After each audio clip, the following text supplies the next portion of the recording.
Quite a thought-provoking query, isn't it? It originates from a letter penned by Paul to Timothy.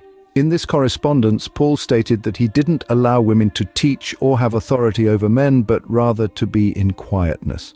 He also suggested that women could be saved through childbearing, provided they persist in faith, love, sanctification, and sobriety.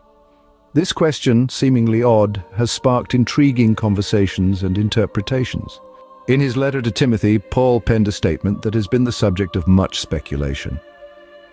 It's a statement that has sparked countless debates, discussions, and interpretations. Now let's delve into what Paul actually said.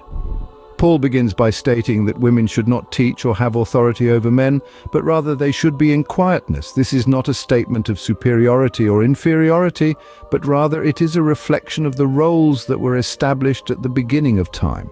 Paul supports this by referencing the creation order, where Adam was created first, followed by Eve. But Paul doesn't stop there. He goes on to mention Eve's deception, her fall into transgression. This reference to Eve's transgression is a poignant reminder of the fallibility of humanity and the need for salvation. In the midst of these statements, Paul makes another assertion, one that has left many scratching their heads. He mentions that women can attain salvation through childbearing, but there's a condition. They must continue in faith, love, sanctification, and sobriety. Now, this doesn't mean that women can earn their salvation by having children. No, salvation is a gift from God that is accepted through an obedient faith, not something that can be earned. It seems that Paul is indicating that women can manifest their salvation, their faith, through the act of childbearing, and by living a life of faith, love, sanctification, and sobriety. The ambiguity of this statement has given rise to various interpretations, each with its unique perspective. Some see this as a reference to the role of women in producing the Savior. Others argue that it represents the overall domestic role of women. Regardless of the interpretation, one thing is clear. Paul wanted to emphasize the important roles and contributions of women within the Christian community.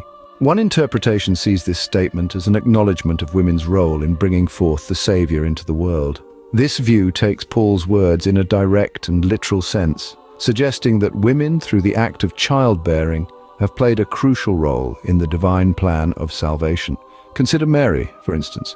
By giving birth to Jesus Christ, she fulfilled the ancient prophecies and brought forth the Savior into the world.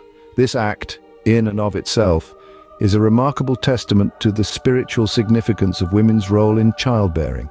It underscores the notion that women, through their unique ability to bear children, have the potential to contribute significantly to God's redemptive work. This perspective also emphasizes that each woman, in her capacity as a potential mother, carries a profound spiritual responsibility.